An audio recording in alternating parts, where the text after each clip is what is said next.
Yerima, Yerimo, Yerima, Yerimo. Ambassador Yerima Shetima Usuma. Ambassador Yerima Shetima Usuma. Ambassador Yerima Shetima Usuma.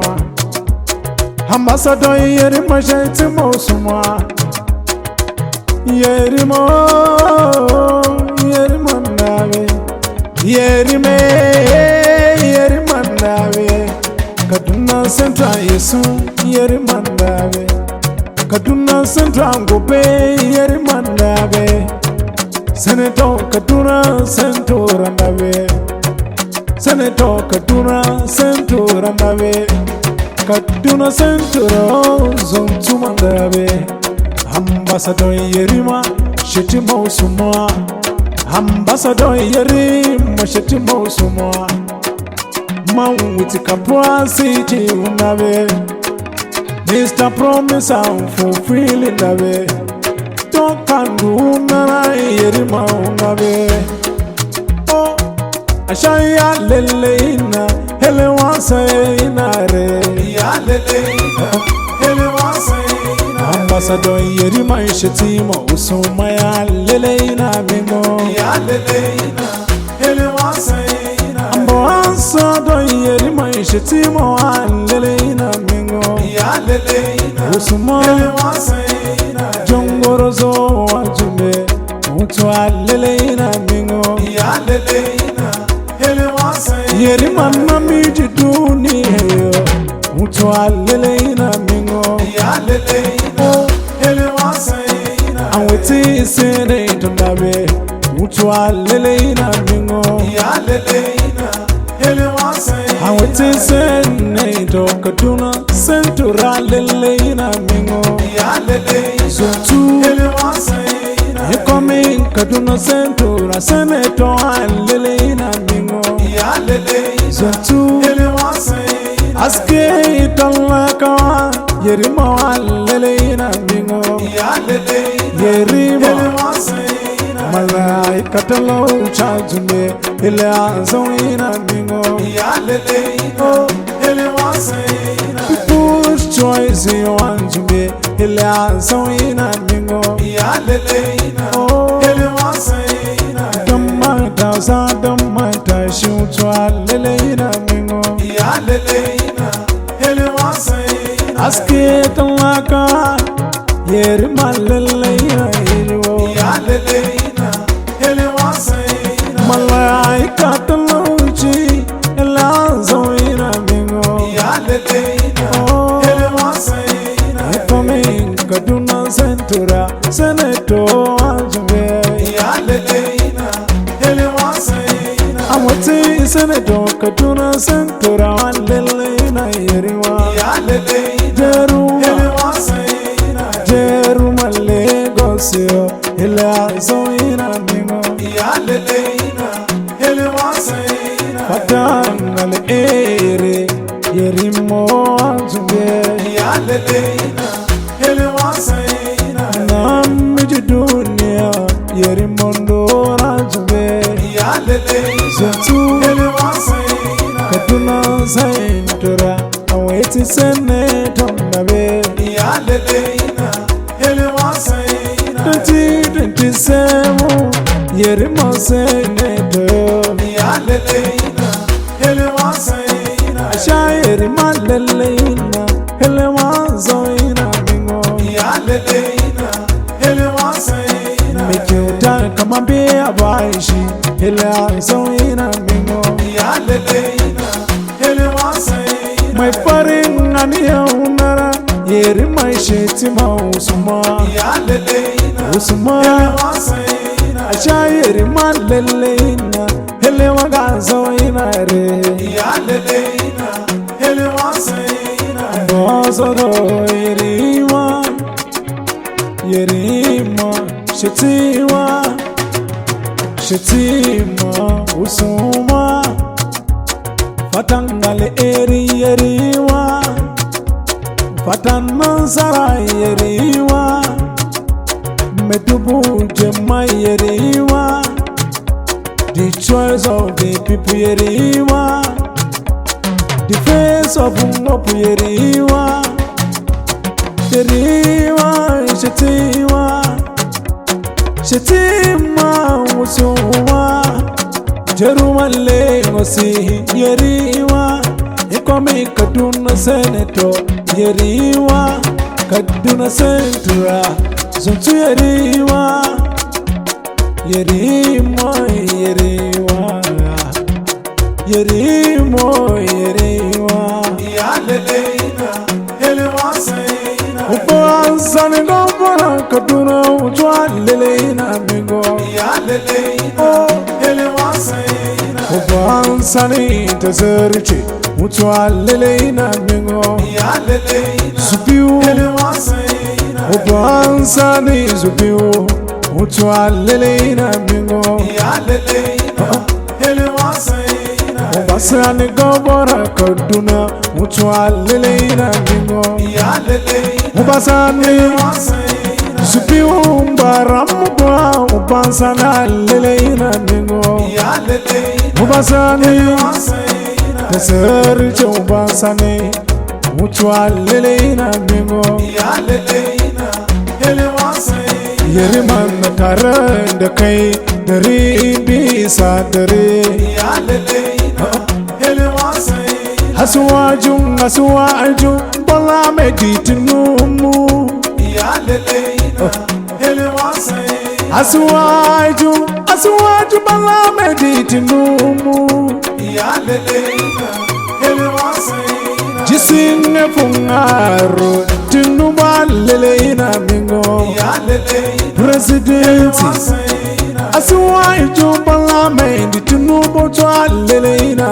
mingo, yaleleina elewa sayina, mai gaba shugaban kasa mutuwa leleina mingo, yaleleina jagaba elewa sayina, mai gaba shugaban kasa tinubu da leleina mingo, yaleleina hasuwaju elewa sayina, tinubu continuity mutuwa leleina mingo, yaleleina elewa sayina, ashaya leleina helewa ganzaina re, yaleleina elewa sayina, yashi masoyi jichimbe atwa leleina mingo, yaleleina elewa sayina, masoyi yerima jindana ashanga leleina mingo, yaleleina eh elewa sayina, alaji shehu sani nabe sadwa leleina mingo, yaleleina elewa sayina, alaji shehu sani na